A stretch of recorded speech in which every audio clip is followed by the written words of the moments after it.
I'm going to give you a list of the things that my mother and father and his new wife think is okay, normal, or good.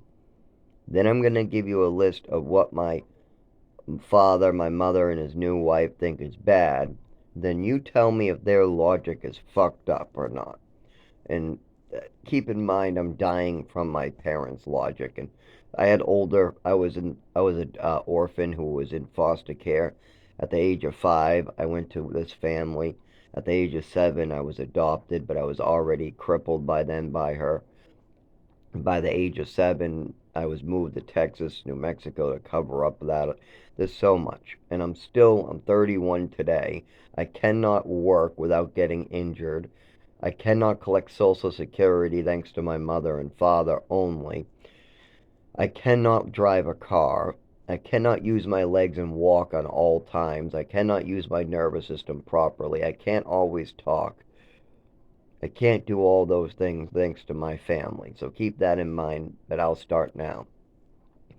So, first of all, my family, my mother, my father, and his new wife feel like it's okay for their son to be dying in the woods because of their decisions, not my own. Literally. I have literally had seizures on the side of the road and then not been able to continue working thanks to my father and this disability and what they did to me.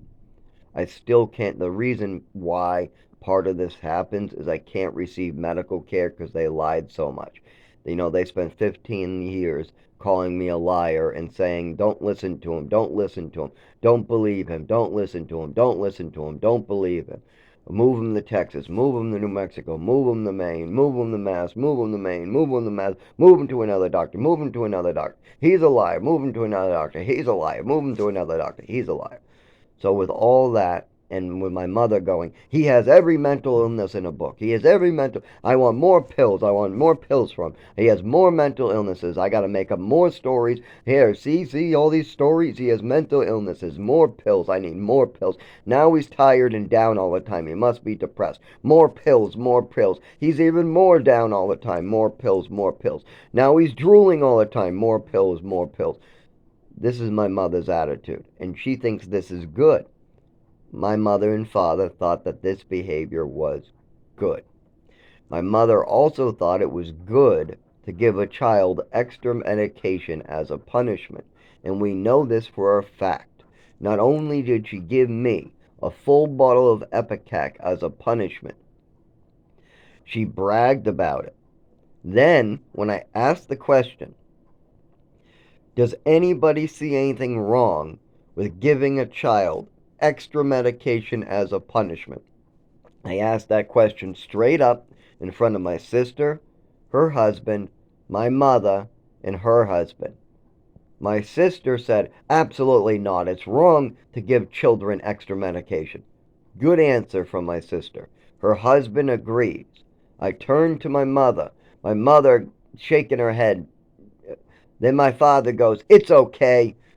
I don't see anything wrong with it.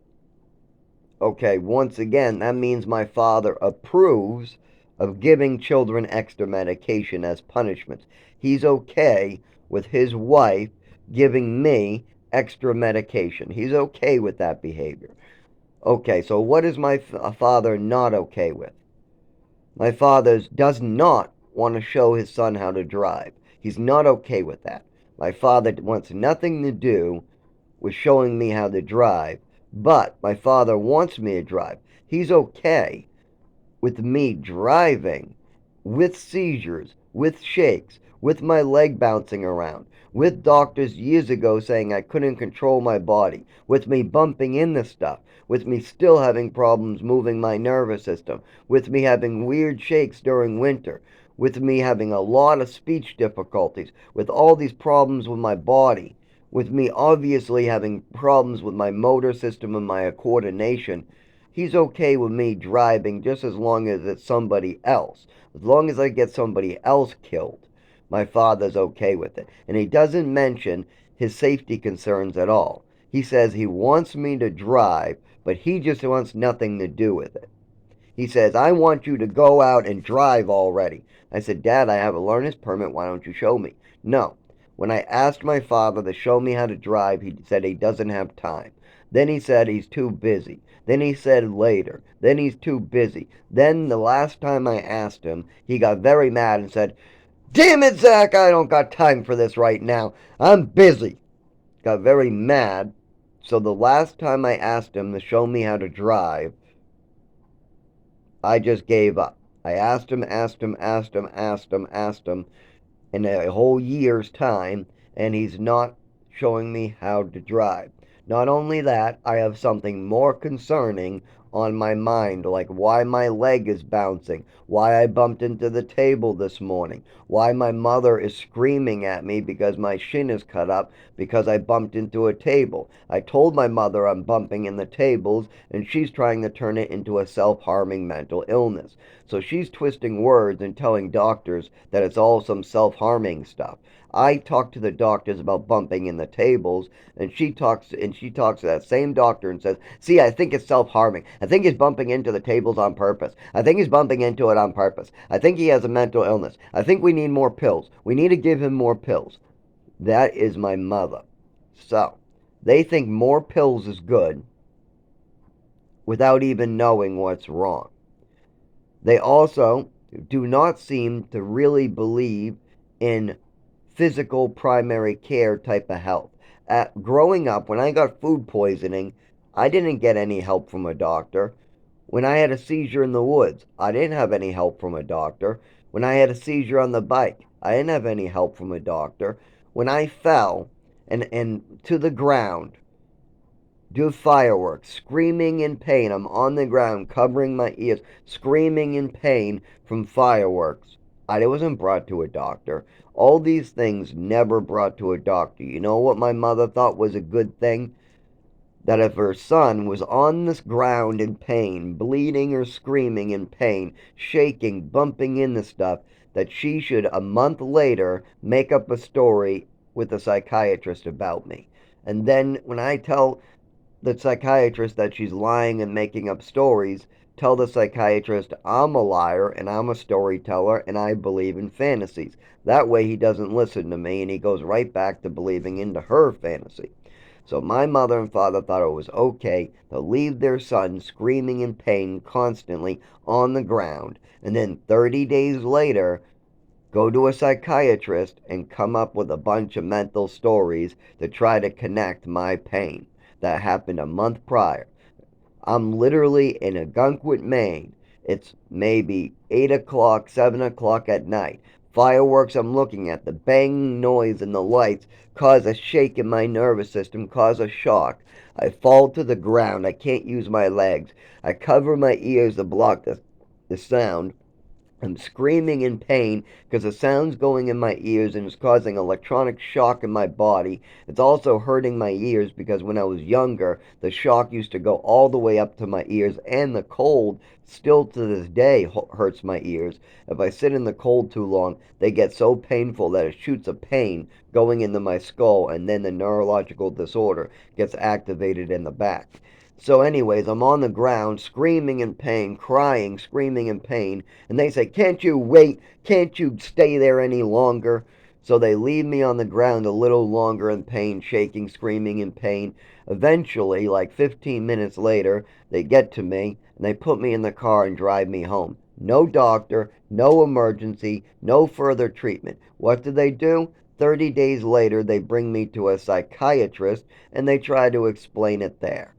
Every single physical illness, every fall, bump, shake, cut, broken bone has always been brought to a psychiatrist by my mother and spun into a psychological thing. No matter what physical ailment I have, the overdose my mother calls an allergy attack to a combination of the psych med she was giving me at age 5 years old, 6 years old, 7 years old, when really that's not true. You can tell by the facts. For one, she kept me on those medications. I took them the next day. Two, my mother refused to tell anybody what combination of medications it was. Three, She continued to put me on those medications, the same ones that caused me to lose my eyesight. For 4, she never brought me to an emergency room. When she called the doctor's office because of the emergency situation, they told her to bring me to the emergency room. And then she goes, they don't know what they're talking about, and hangs up on them. Meanwhile, I'm dying on the ground from an overdose. I have no eyesight. I can't stand up. I can't feel my mouth or tongue or talk or even scream for help. I tried to scream for help. Oh, help me. And my mother knew that I was dying and she called, but then she realized emergency room might get her in trouble. So she let me die, hoping that maybe it would only be a little brain damage. So, anyways, my breathing slows down. I'm on a pile of newspapers. I'm shaking. My hands are all numb. I'm trying to stand up, but I shake and fall back down. I crawl over down to the pile of newspapers. As my mother hangs up and says, they don't know what they're talking about, I go unconscious. And I wake up with a neurological disorder, my nervous system fucked for life. I'm totally changed that day. And my mother, once again, thinks that this is no big deal. Not a big deal to talk about. I should just let it go. I should never discuss it. I should never try to get help for it. I should never try to get medical treatment for it. I should just live life with a neurological disorder and keep it a secret from the world. This is what my mother and father want. They want me to suffer, but not tell anybody about my suffering. They want me to suffer because they wanted to fuck around with pills, and then I'm supposed to keep quiet about it. This is their opinion. I think people should get help. If you fall off a bike and break your leg, please go get a cast. If you have a mental illness like you have bipolar, please go get help. If you've had an overdose at childhood, please go get help. If you got PTSD because your mother was breaking bones and beating the shit out of you, please go get help. If your mother was giving you pills and you experienced an overdose and you have something wrong with your body, please talk about it with a doctor and go get help before your mother starts trying to cover her tracks like mine did. Because once when they cover their tracks, it gets a lot harder. Trust me, it gets a lot more abusive once when they start covering their tracks. It's better to handle it the first couple years of the overdose, not wait 25 years. Trust me. What else? Well, let's say I wanted to go to school for chemistry. My mother, father, and his wife would say that that is bad. Me going into school would be bad. But if you ask them if me living in the woods right now, dying, being brought to the emergency room with my body temperature 72, pronounced dead on arrival, with me not having shoes in the middle of winter, living in the woods, with these situations they thought was fine. They thought it was fine to leave me like that. Meanwhile, why was I left like that? Because they never ever made it so I could live. I can't collect Social Security because my father fucking stole money. He took money that wasn't his. And he lied to a program and he lied to the state. So that caused it a lot of problems, as well as my mother was lying to doctors what go along with Social Security. So I have a big problem. I can collect. I am eligible for Social Security. It's just when I try to collect, they got to unravel all my father's and mother's mess with it. So that makes it impossible without the ability to drive, no attorney, no money to start. I have $0 to start. Keep that in mind. I don't even got money for a bus. So Social Security is out of the question thanks to my mother and father. How about working? Well, I've been doing that, but I keep on getting more and more injured because people who are disabled and get injured at work shouldn't be working. I had 2 seizures at one job. I've fallen at this job twice and had a seizure on the way to work. I've been hospitalized 6 times in the last year while working at that job. And each hospitalization, actually 5 out of the 6 hospitalizations, are because I was trying to force my nervous system when I shouldn't have been in the cold outside. Actually, sorry, 4 were from trying to get to work in the cold, forcing my nervous system when I shouldn't be, doing exactly what I shouldn't be doing to my disabilities. And one of them was at work, right outside from forcing my nervous system once again, but at work. And then one was not from forcing my nervous system, just happened. Or maybe it was. It's from prior overexertion. Um, because if I'm already shaking on the ground, I shouldn't try to force myself to run or hurry or move or do stuff like this. Or if my body's not ready to work, I shouldn't be trying to force myself to take a bus early because I'm going to be late for work. But I'm never late for work because I get up 3 hours early too. I had to open at 7. Actually, I had to be there on the 6 o'clock bus. So I got to be on the bus at 6 a.m. So I get up at 2:30, 3 a.m.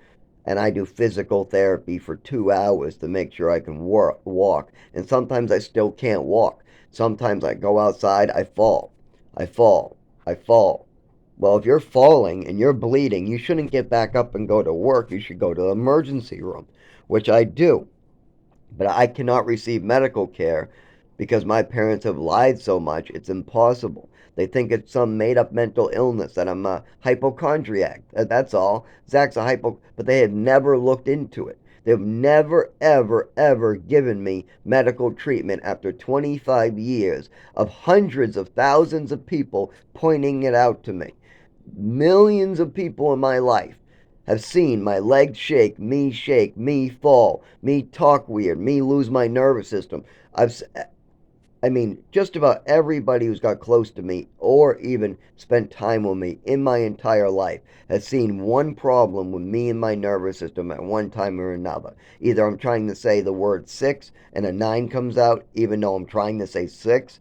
Either I'd say a word that I know, either I move my thumb and my leg bounces. I'm trying to sleep and my whole body starts shaking and seizing. I have a full blown seizure in front of them. I have a fall in front of them. I can't move my arm in front of them. I try to push a button in front of them, but yet my hand goes to the right and hits the button to the right. I try to throw a rock and the rock goes to the right instead of the left. I try to aim something and my hand jumps, so I have to wait a second and then re aim. I mean, there's so many things in my life that people have seen that obviously show that something is seriously wrong with my nervous system from that overdose. But no matter how much I try, no matter how many times I go to the emergency room, no matter how many times I go to the doctors, they never treat it like an actual illness. They treat it like a mental illness, what means I never get any treatment for that actual neurological disorder that's causing seizures. Instead, I get a lot of pills I don't need that make it worse. Like if you give me Thorazine and Seroquel, that is not going to help the seizures. That is not going to help the epilepsy. That is not going to help the neurological disorder, the shakes, the fact that how is that going to help my legs start bouncing when I move my thumb? And this has been going on for 25 years. Those didn't help then. I know what meds helped me and I know what meds didn't. Triliptal helps. CBDV, what's used for epilepsy, helps as well. Ativan in the benzo family seems to work as well, and alcohol. Those are the things I've found that work. Opiates a little, but not really, not in the same way as the ones I just mentioned. Those just numb the whole body. Opiates just numb the whole body, and that can get worse. It can make the neurological disorder worse. It doesn't really work that well. I still feel it if I try to move. Opiates don't work that well. But the other four I just mentioned, triliptal, the whole benzo family. So that's Ativan, Xanax, Klonopin, Valium. All those work great. Um, CBDV works mildly, but it works great. It's one of the best over the counter I ever found for my nervous system. I can put it in creams. Once in a while, I can make it in a supplement. And some people said you can put it in a vape, but I haven't seen any vape sold. I haven't been able to see a CBD vape. I've seen regular CBD vapes, so but they do make regular CBD, CBN with a little bit of THC that I've tried before. All the CBDs help, but CBDV is the best. Anyways, back to my mother and father's approval. My father approves of spending large amounts of money on his wife's children. Now, my father's new wife, daughter, got caught selling a bunch of Oxycontin, now selling drugs. Now, if I ever got caught for selling drugs, it would be a totally made up story. I have no access to drugs like that. I have no starter money. I don't work at a doctor's office like her. I'm not an anesthesiologist. And I mean, the illegal drugs that I see, I wouldn't want to even, I'm scared to do them. When I have to take a Klonopin, I'm swallowing that. When I was trying to help people out and run a homeless shelter, I had a rule, no drugs in the house. So everybody had I'm anti-drug. But they'll blame me for being a drug addict, all because I liked cough medicine and I smoked a little pot and I drank a lot of alcohol and I did some Percocet and some things that I ended up getting hooked on thanks to my mother and father. The first time I ever got high off of opiates was thanks to my mother. And the second time I ever got high off opiates was thanks to my mother having codeine in my closet, not hers. She kept codeine in my medicine closet. And then the next time I got high off opiates, it was thanks to my mother again. Then the next time I got high off opiates, it was thanks to me and stealing old expired prescriptions and then seeing my mother steal those and not get me in trouble. I was scared because my mother caught me because she went in the prescription too and started taking them, which she never did before. So she knew I was taking these pills. So I knew I must be in trouble. But she never told my father. She never pulled me aside and yelled at me. Instead, she decided to take the pills too and then blame it on me if we ever got caught. So I just kept on taking the pills, so did she. Then I stopped and she continued taking them. She continued taking them. Then I switched them for Tylenol because these are Perk 5s with Tylenol. So they're 350 milligrams of Tylenol, we'll say, in the pill. And now I'm switching them for 350 milligrams of Tylenol. Actually, I think it was 5 and 500. I think it's 5 milligrams of opiates and 500 milligrams of Tylenol is what it said on the bottle. And I was able to find a matching pill, different numbers on it, but same shape, same color, that was Tylenol. 500 milligrams of Tylenol, same dose. That was just in my medicine cabinet. And I was really surprised. I remember going, wow, these are the same shape, same color, and they both have 500 milligrams of Tylenol in them. The only difference is this one has 5 milligrams of opiates. So my mother kept on taking the bottle. I stopped. I got to a certain amount, and now my mother has continued taking them. And if the bottle goes too low, my father's going to realize, and then he's going to blame me. And then I'm going to say, yes, I did take them, but so did my mother. And then she's going to say, no, she didn't. Then she's going to put the blame on me, and then I'm going to be all to blame. What I shouldn't have been doing that. That was wrong of me. That was wrong of me to doing. But at this point, I had addiction problems thanks to my mother. She gave me multiple drugs. My first overdose was at age 7. My first time getting high, I was before 10 years old. My first high was with like Thorazine and Seroquel type meds. But I also was taking something that my mother gave me in the car a couple times. She also gave me something randomly that got me high as a kite. I'm not quite sure what that fucking shit was. But yes, I was getting high way before I was even 10 years old. And she was giving me opiates when I just asked on a plane. I asked for a Tylenol and she gives me an opiate like nothing. So I had access to opiate pills. My highs, by the way, were pills. My mother was very loose with pills, very strong pills that would get me high at a young age. Now, I'm a teenager, 16 years old, and I've already tried Percocet, I've already tried cough medicine, and I can't find any weed, but weed's my go-to. So, of course, I did something wrong. I took some expired old Percocets. But then my mother took them too. That's weird. Most mothers would have just yelled at me and I would have been in trouble. That's it. But instead, she decided, my mother decided, that this was a good opportunity for her to take them too. That's fucked up thinking. I had teenage thinking. I was 16. I was a teenager who now experienced a bunch of fucking crazy ass shit that my mother put me through. Like, for instance, if my father said, "Oh, no, my son had a golden childhood," just ask him what happened in New Mexico. Ask him what happened in Westford. Ask him what happened with my driving. Ask him what happened in the programs. Ask him what my meals were 3 times a day during the week in Haverhill. Ask him what my friends were like. Ask him what happened when I was invited to a friend's house in Chelmsford. Ask him if that what happened then. I get invited to a friend's house in Chelmsford, and my mother says I ran away and tells all the doctors that I'm some runaway.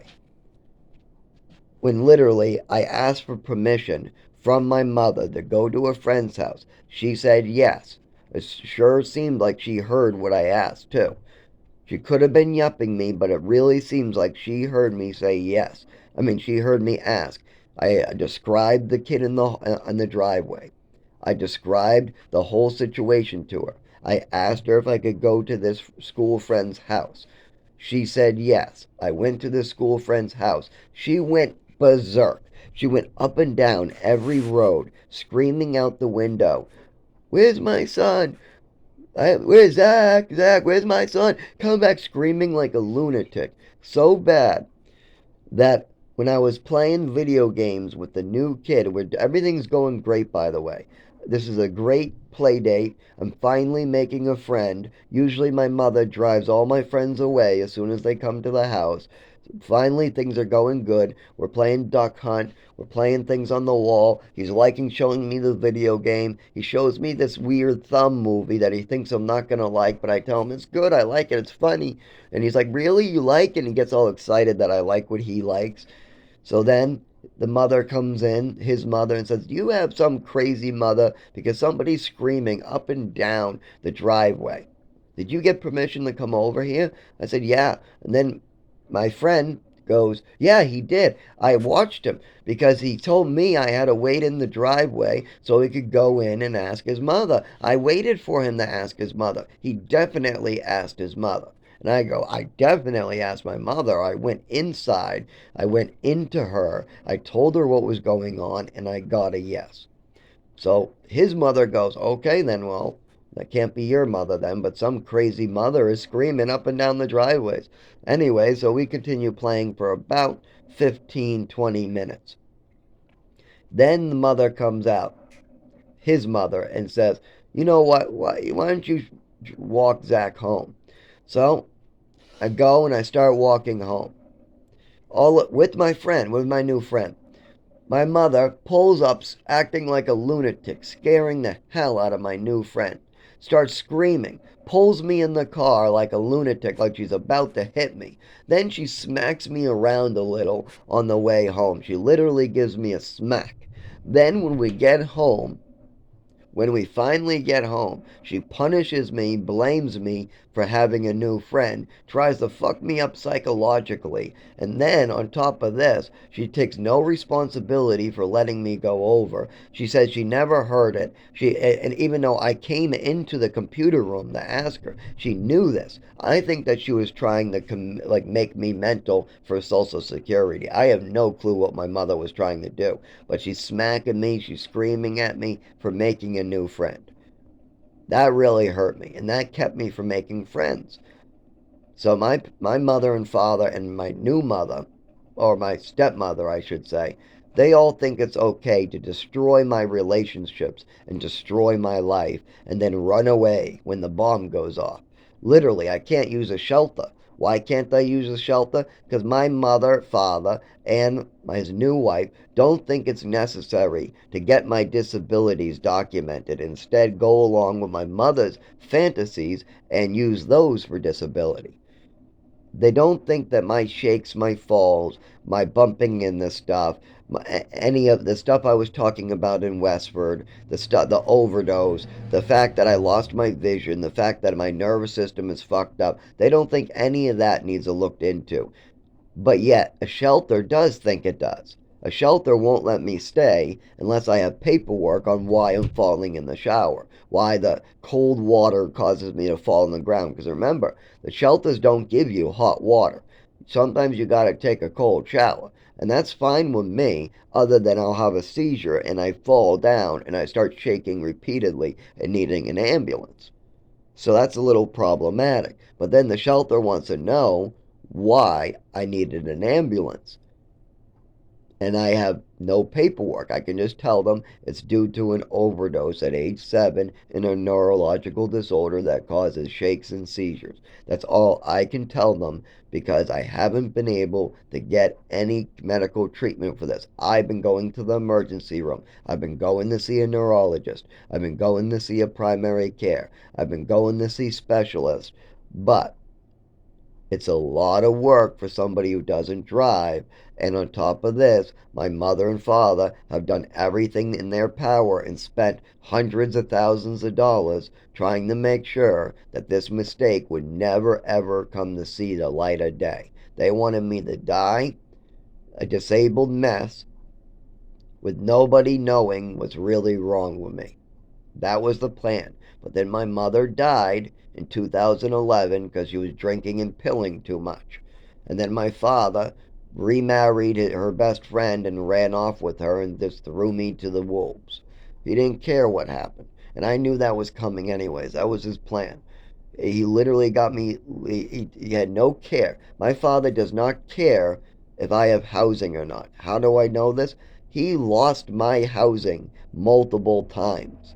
Multiple times I have been thrown out of my apartment or housing, not because of anything I did, only because of my father's choices.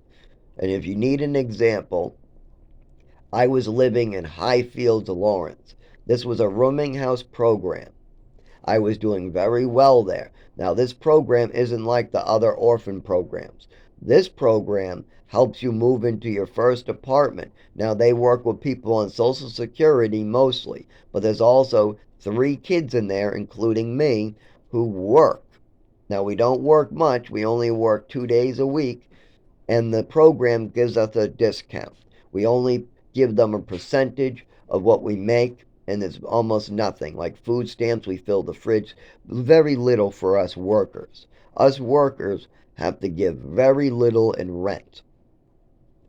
But the people on Social Security have to give an amount of their Social Security and rent that's much higher than the working people. Now, I'm there for a full year. I'm in with my state worker.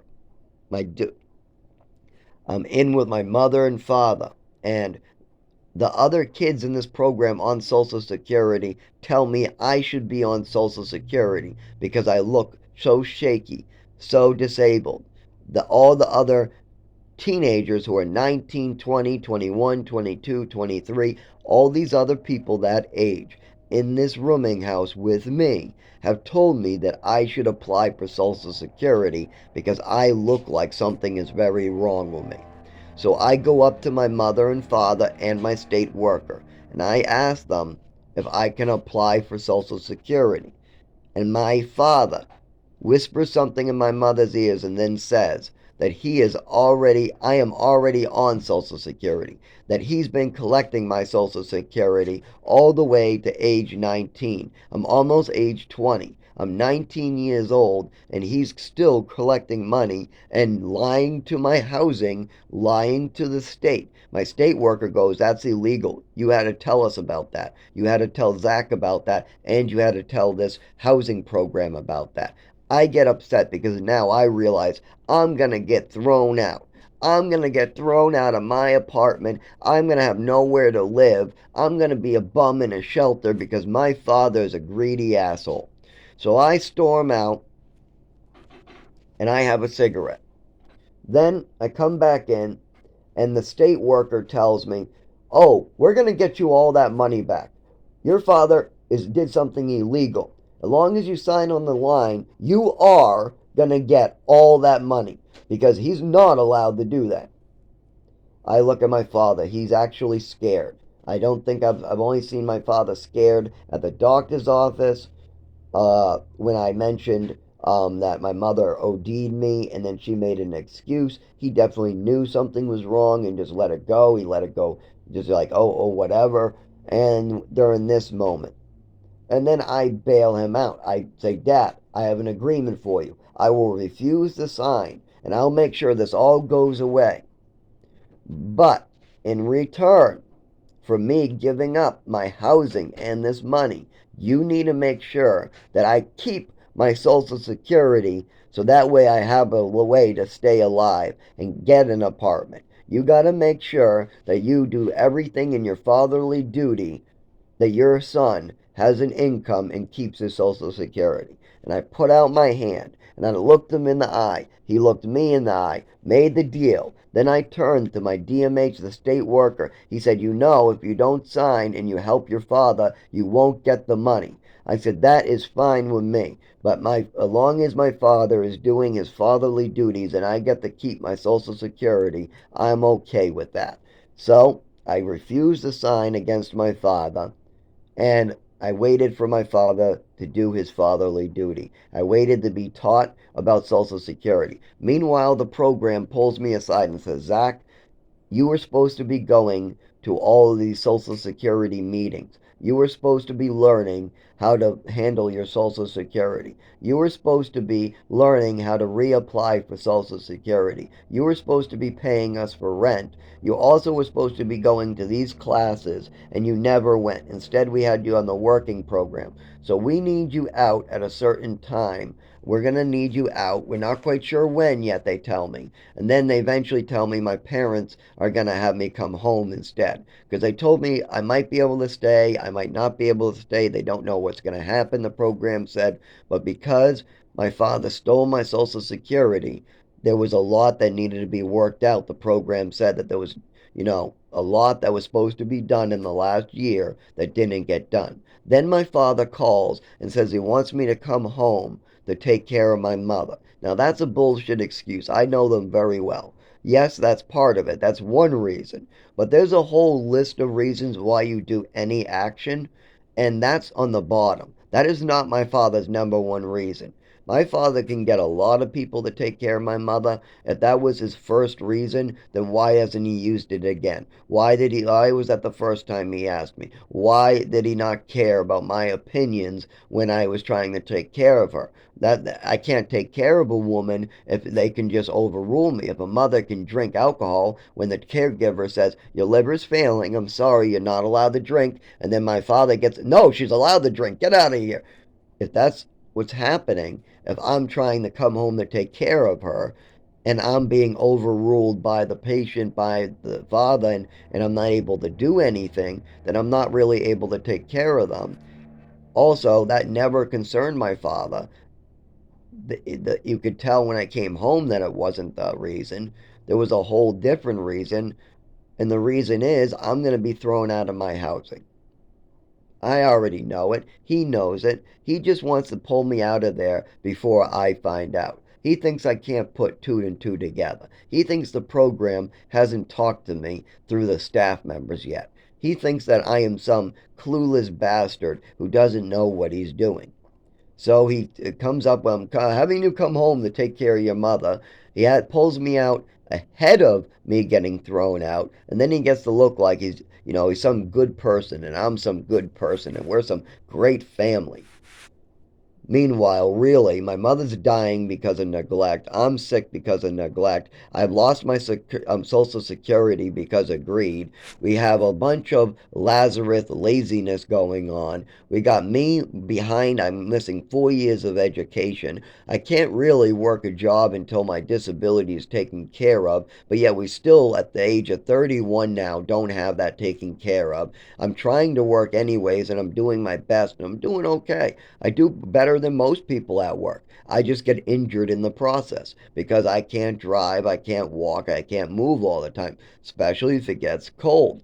Also, I shake and my muscles move. I also need to be on Social Security. When I have a seizure, I lose my apartments. When I have a seizure or get injured, I'm out of work for 2 months. And then sometimes I have to double time it just to pay back the bills. I'm supposed to be, this happens all the time. I have never, ever, ever had a day where my neurological disorder was not a problem. And when I do go to work, I'm doing a lot of damage to my body. I'm ripping and tearing to get there. I'm doing whatever. If I fall, seize on the ground and bleed, and I only have 30 minutes to get to work, I crawl my way to work and then go to the hospital after, because I've gone to the emergency room, and if they're going to do nothing, and then I'm going to have no job, and then I'm going to lose my apartment, then I get evicted, and then I have to have seizures in the woods, that is not going to work for me. So I've done everything. I've gone to the emergency room when I have had seizures. I've gone to the emergency room, in the emergency room, in the emergency room, neurologist, neurologist, neurologist, PCP, PCP, PCP, GI, GI, gastroenterologist, urology. I've gone to all the doctors for years now. I've asked the doctors at 7 years old to help me, and my mother and father made a choice to hide it. That's it. We had a chance. My father doesn't want their son to have medical care. So you can come up with what you think my father thinks is good and what he thinks is bad. Like, for another thing, my father thinks that taking benzos and alcohol is good, but taking a weed gummy is bad. He thinks that giving a child a lot of medication is good, but a drug addict getting high off medication is bad. He thinks a wife getting the child high or giving them too much medication and then that child acting wacky because that child is high on medication is okay, but the child then acting wacky and getting high off medication and getting blamed for it, not okay. He thinks it's okay to blame his own actions on children and other people. He moved to Texas and things happened to me and it was a bad change, or New Mexico was bad. He's sorry, is all I ever got. And then he continued doing the stuff. It was a fake I sorry. It didn't mean anything because he didn't learn anything. My father says he's sorry about New Mexico, but he didn't learn. What are you sorry about? What are you not going to do? Are you going to abandon me again? Are you going to put more pills in my body? Am I going to get food poisoning again? Is somebody going to choke me on a couch again? That's what you're sorry for? Well, make sure those things don't happen again and make sure I get medical care for what we were talking about in Westford. But see, he didn't care. That sorry didn't mean anything. He's going to continue not caring. So is my mother. She's going to continue drugging me. At age 7 in Westford, I was speaking up about an overdose. Nobody cared. When people started to care, I was brought to Texas. In Texas, things went okay. But then in New Mexico, I'm given food poisoning, left in the woods. I have no education for 18 months. I'm beat and thrown around and choked by an African American. And why is he choking me? Because I won't eat the food poisoned food, or because my Legos didn't match, or because I didn't build him a Lego set big enough, or because he threw a goldfish at somebody. Stupid shit these kids are getting choked for. Abuse. Abuse. Then I go without an education while my mother tries to homeschool me. She's not capable of doing it. My father could. Honestly, he would be a good teacher. When my father got with my mother and tried, things went a lot better. When he oversaw things and he was there, things went better with her and him. For learning, for the books. Oh, I'm out of time. We're not going to go any further, but so my father does not think education is important either for me. He never did. He never thought college, even at the age of 7 years old, he's trying to make sure that I redo the same grade with my mother. My mother wants me to redo first grade. The teacher says, please don't do this. Zach has done great. And I remember I was at the top of the class of first grade. I came in like third or fifth at the spelling bee. So, anyways, and I'm not a good speller. That's when I was at the same level as all the other kids. At first grade, I'm at the same level as all the other first graders. But then my mother wants me to redo first grade. Then there's the overdose. Then there's the extra Epicac. Then I don't want to eat any food. Then they move me to Texas. Then we have to reestablish my level of education. Then I'm meeting all new kids. Then I'm taking all new classes. Then I get moved to El Paso, I'm sorry, New Mexico. Then in New Mexico, there's classes. But then after 3 months, there's no classes. And those weren't even the same level of where I was at. Then there's no classes. Then they do video games and let me go camping for class, or during class hours they bring me on a ride in a van for a couple hours on the side of a highway. We use rock hammers and get fossils. This was staff members who just try to keep us busy because the teacher quit for the rest of the 18 months. Anyways, we're getting choked in New Mexico. We're getting hurt in New Mexico. So, anyways, New Mexico, abuse. Then my father sues New Mexico, wins, tells me he needed to recoup his losses, and he's sorry, and I get a sorry. He gets his money back. I get abused. I lose my education. He gets a sorry. He gives me a sorry. Now, he doesn't mean the sorry, so he does it again to me. He pulls my education up, and he wants to go sell a house and make some money in Ogunquit. So I go without an education in Maine while he sells and paints and does a bunch of stuff to houses. So my mother's going to homeschool me. So I get homeschooled. Eventually, we make it to Chelmsford. Now, he could have got something a lot sooner and pulled me out of that program, but he made his own decision. He made his choices.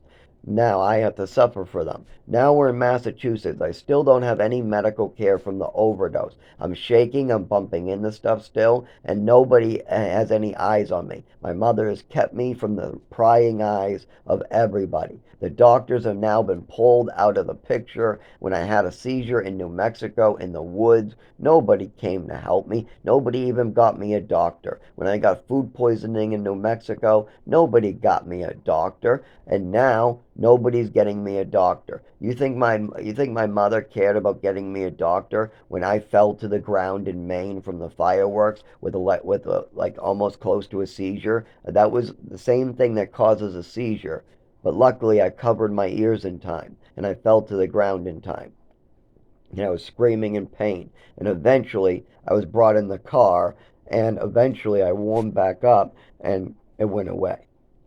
But you think I was brought to the emergency room? You think my mother talked to a physical doctor about what was going on with my nervous system, the bumping in the stuff, my leg shaking, the tics, the twitches, the uncontrollable muscle movements, the coordination issues, that she